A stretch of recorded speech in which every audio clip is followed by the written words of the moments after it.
Hi friends, this is Bittu. You are watching Bittu study tricks YouTube channel. Friends, మనకి competitive ఎగ్జామ్స్లో general science అనే part మనకి ఎంత ఇంపార్టెంటో తెలుసు. అలాగే జనరల్ సైన్స్లో బయాలజీ అనేది మనకి కొద్దిగా బాగా అటాచ్ అయినటువంటి మరియు మనకి బాగా ఫెచ్ అయ్యే మార్కులు ఇందులో వస్తాయి. సో మీకు ఈ క్వశ్చన్స్ ప్రీవియస్ ఇయర్స్లో గత సంవత్సరాల్లో వచ్చినటువంటి ప్రశ్నలు మరియు టెక్స్ట్ బుక్ ఆధారంగా చేసుకుని ఈ ప్రశ్నల్ని తయారు చేయడం జరుగుతుంది. సో ఒక 20 వీడియోస్లో బయాలజీ మొత్తం కవర్ చేయడం జరుగుతుంది కాబట్టి కొద్దిగా డైలీ ఒక 10 నిమిషాలు మంది కాదు అని వీడియో చూసి ఆ బిట్స్ని మీరు మీకు తగినట్టుగా మీకు ఎలా అయితే అర్థమవుద్దో, ఎలా అయితే బాగా గుర్తుంటుందో అలా అనుకుని నేర్చుకోవడం మంచిది.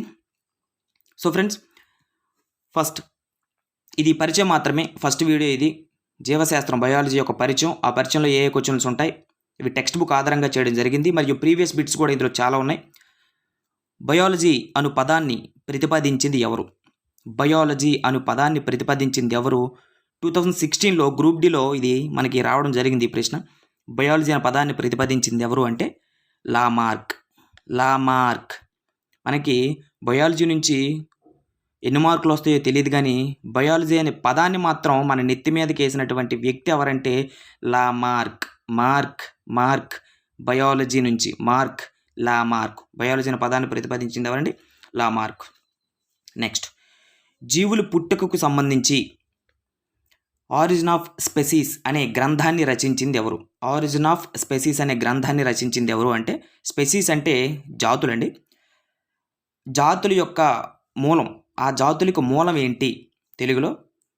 ఆ యొక్క గ్రంథాన్ని రచించినటువంటిది ఎవరు అంటే డార్విన్ అండి. Charles Darwin. నెక్స్ట్, మొక్కలు జంతువులు సజీవులు అని గుర్తించినటువంటి శాస్త్రవేత్త ఎవరు? థర్డ్ క్వశ్చన్ అండి. మొక్కలు జంతువులు సజీవులను గుర్తించినటువంటి శాస్త్రవేత్త ఎవరు అంటే అరిస్టాటిల్ అండి. అంటే జంతువులు ఎలాగో సజీవులు అని తెలుసు, జీవం ఉంటుంది, వాటికి ప్రాణం ఉంటుంది అని తెలుసు. మరియు మొక్కలు కూడా సజీవులే అని గుర్తించినటువంటి శాస్త్రవేత్త అరిస్టాటిల్. మనకి జీవశాస్త్ర పితామహుడు అరిస్టాటిల్ కదండి, కాబట్టి ఆయన ఏం చెప్పినా మనం నమ్మేయాలి. సో మొక్కలు జంతువులు సజీవులను గుర్తించినటువంటి శాస్త్రవేత్త ఎవరండి? అరిస్టాటిల్. నెక్స్ట్, ద్వినామీకరణ సిద్ధాంతాన్ని ద్వినామీకరణ విధానాన్ని ప్రవేశపెట్టింది ఎవరు అంటే గాస్పర్డ్ బాహిన్.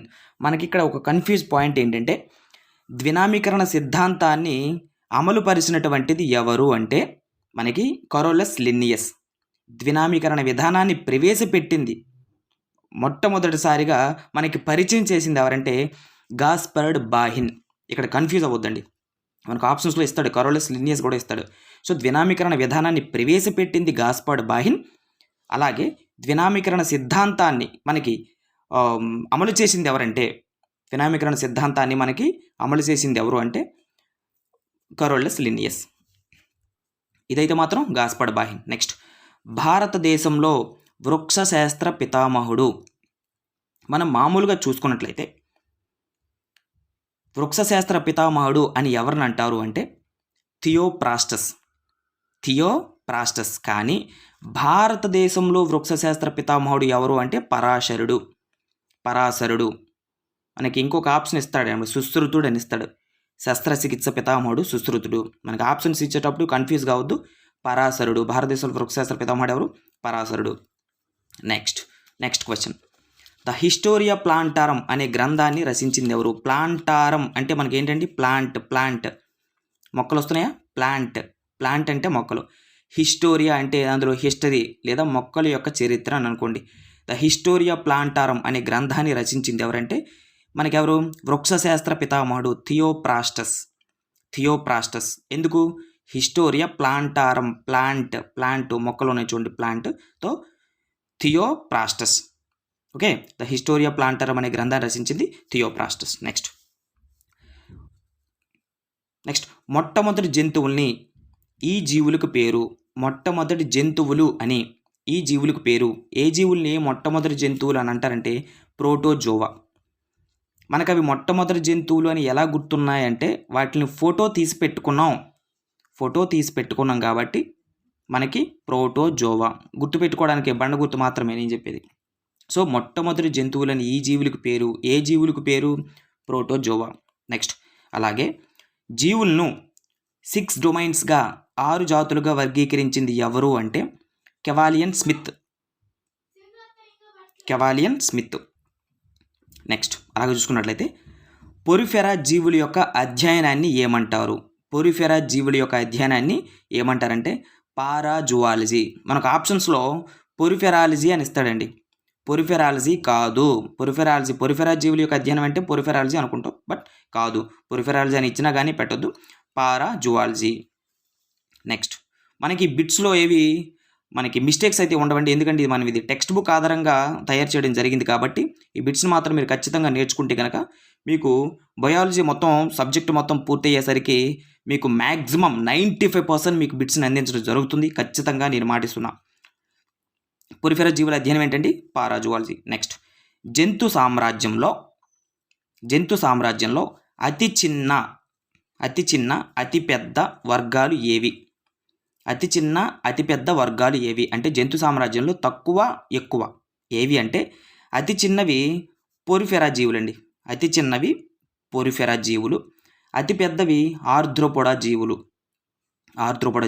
పొరిఫెరా అంటే మనకు తెలుసు స్పంజికల మాదిరిగా ఉండేవి పొరిఫెరాలు. ఆర్ద్రోపోడా అంటే మనకి కీళ్ళు వంగి ఉండేవి, మిడతలు అలాంటివి. ఆర్ద్రోపోడా జీవులు అంటే మనకి కీళ్ళు వంగి ఉండేవి, కీళ్ళు మాదిరిగా ఉండేవి ఆర్ద్రోపోడా జీవులు. సో ఇవి అతిపెద్ద జీవుల వర్గం. నెక్స్ట్ అలా చూసుకున్నట్లయితే భూమిపై జీవి ఆవిర్భావం ఎన్ని సంవత్సరాల క్రితం జరిగిందని భావన అంటే 3500 మిలియన్ సంవత్సరాల క్రితం అండి. 3500 మిలియన్ సంవత్సరాల క్రితం భూమిపై జీవి ఆవిర్భావం జరిగింది.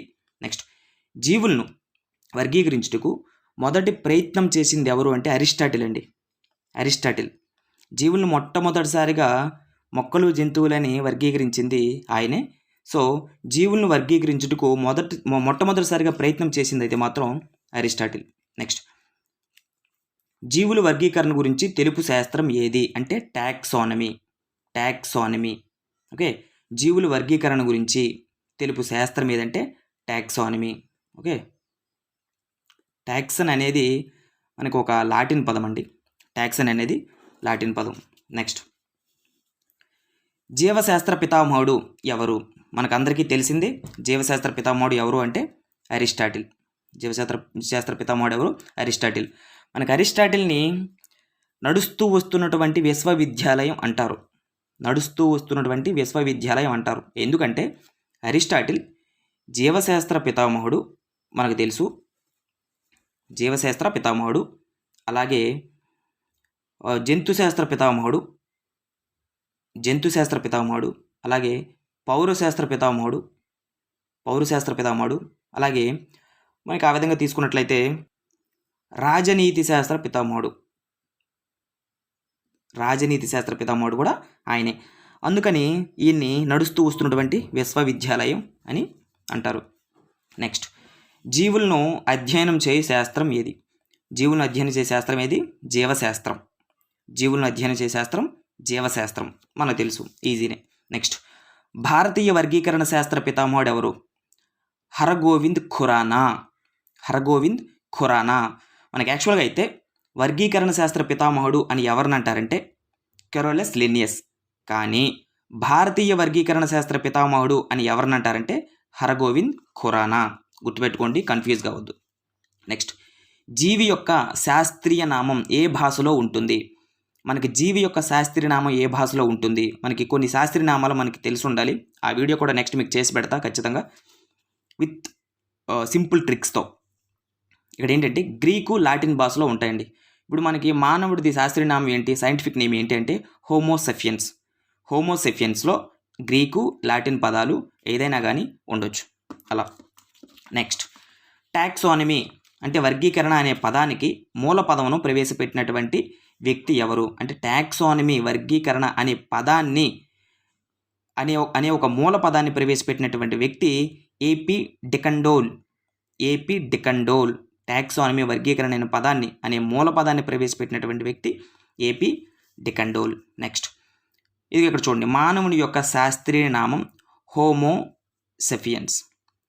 మానవుని యొక్క శాస్త్రీయ నామం Homo sapiens. The scientific name of human being ఏంటి అంటే హోమోసెఫియన్స్. నెక్స్ట్, జాతి అనే పదాన్ని ప్రవేశపెట్టింది ఎవరు? జాతి అనే పదాన్ని ప్రవేశపెట్టింది జాన్ రే.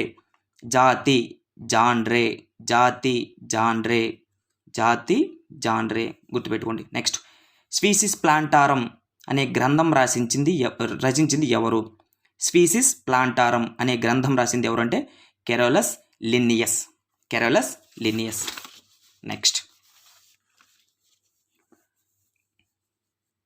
నెక్స్ట్ గ్రంథాల్లో కన్ఫ్యూజ్ అవ్వద్దు. హిస్టోరియా ప్లాంటారం అనే గ్రంథంలో మొక్కలను వర్గీకరించింది ఎవరు అంటే హిస్టోరియా ప్లాంటారం అనే గ్రంథాన్ని రచించింది ఎవరు? థియోప్రాస్టస్. మనకు తెలుసు థియోప్రాస్టస్ అంటే వృక్షశాస్త్ర పితామహుడు. హిస్టోరియా ప్లాంటారంలో ప్లాంట్ ఉంది కాబట్టి మనకి థియోప్రాస్టస్. సో హిస్టోరియా ప్లాంటారం అనే గ్రంథంలో మొక్కల గురించి వర్గీకరించింది ఎవరు అంటే థియోప్రాస్టస్. నెక్స్ట్ చూసుకున్నట్లయితే మానవుడు ఏ రాజ్యానికి చెందినవాడు? అనిమేలియా. అనిమేలియాలో ఒక పదం ఇముడు ఉంది, మెర్జ్ ఉంది, ఏంటంటే యానిమల్. మానవుడు కూడా జంతువేనండి, జంతువే కదా, జంతువు. సో మానవుడు ఏ రాజ్యానికి చెందినవాడు అంటే అనిమేలియా రాజ్యానికి చెందినవాడు. నెక్స్ట్ మనం చెప్పేసుకున్నాం ఇందాక వృక్షశాస్త్ర పితామహుడు ఎవరు అంటే థియోప్రాస్టస్. వృక్షశాస్త్ర పితామహుడు ఎవరు? థియోప్రాస్టస్. నెక్స్ట్, సూక్ష్మజీవశాస్త్ర పితామహుడు లూయి పాస్చర్. ఇక్కడ మనకి కన్ఫ్యూజ్ అయ్యే పాయింట్స్ కొన్ని ఉంటాయండి. సూక్ష్మజీవశాస్త్ర పితామహుడు ఎవరు అంటే లూయి పాస్చర్. మనకు అలాగే రాబర్ట్ హుక్ ఉన్నారండి.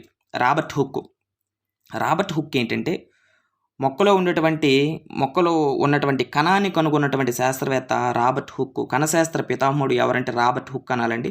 ఎందుకంటే ఓక్ అనే వృక్షం యొక్క బెరడును తీసుకొని ఆ బెరడును సూక్ష్మదర్శన సహాయంతో పరిశీలించి మొక్క యొక్క కణాన్ని పరిశీలించడం జరిగింది. సో మనకి రాబర్ట్ హుక్ అనేది కణశాస్త్ర పితామహుడు. సూక్ష్మజీవశాస్త్ర పితామహుడు ఎవరండి? Louis Pasteur. అలాగే మనం చూసుకున్నట్లయితే బ్యాక్టీరియాలజీ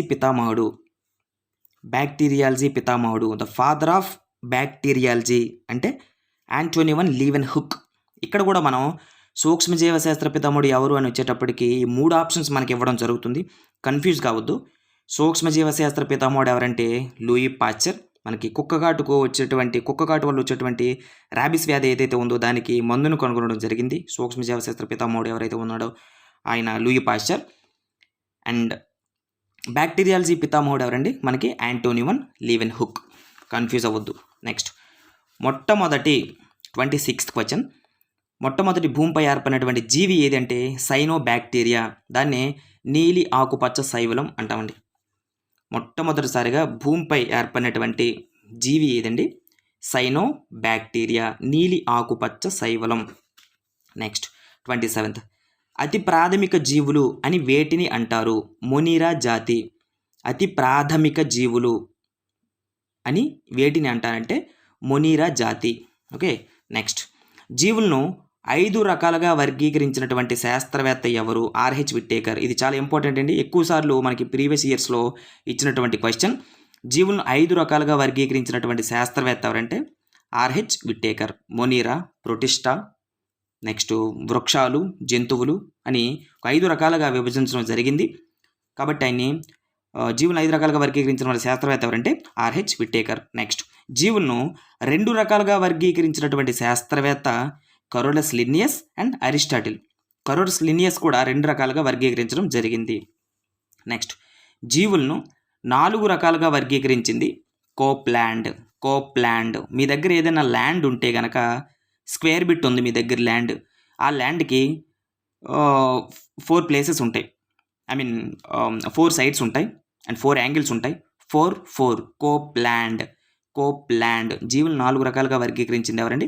కోప్లాండ్. నెక్స్ట్, జీవులను 3 రకాలుగా వర్గీకరించింది ఎర్నెస్ట్ హెకెల్. ఒకసారి చూసుకోండి, హెకెల్ ఏదైతే ఉందో హెకెల్ రాసే విధానం చూడండి ఒకసారి. హెకెల్లో చూడండి, హెచ్లో 3 మెర్జ్ అయి ఉంది. గుర్తుపెట్టుకోండి, ఇవి ప్రీవియస్ ఇయర్స్లో ఇచ్చినటువంటి క్వశ్చన్స్ అండి. ఇవి థరోలీ నేను పేపర్స్ చూస్తూ ఉంటా, ప్రీవియస్ ఇయర్స్లో కానీ లేకపోతే కొన్ని యాప్స్లో ఇచ్చినటువంటి టెస్టుల్లో కానీ వచ్చినటువంటి క్వశ్చన్స్ అండి ఇవి. జీవులను 3 రకాలుగా వర్గీకరించింది ఎవరు అంటే ఎర్నెస్ట్ హెక్కెల్. ఓకే. ఇలాగే ఇది ఓన్లీ బయాలజీ పరిచయం మాత్రమే, పరిచయానికి సంబంధించిన బిట్స్. ఇందులో నుంచి కూడా ఎవ్రీ ఇయర్ ఏ కాంపిటేటివ్ ఎగ్జామ్ అయినా కానీ బిట్ వస్తూ ఉంటుంది. ఎందుకంటే మనకి బయాలజీ అనే సబ్జెక్ట్ని పరిచయం చేసిందే ఈ పరిచయం, జీవశాస్త్ర పరిచయం అనేటువంటి ఈ టాపిక్. కాబట్టి బయాలజీకి సంబంధించి ప్రీవియస్ ఇయర్స్ బిట్స్ కానీ and important text book bits కానీ ఇలా తయారు చేసి కొన్ని వీడియోస్లో పెడతాను.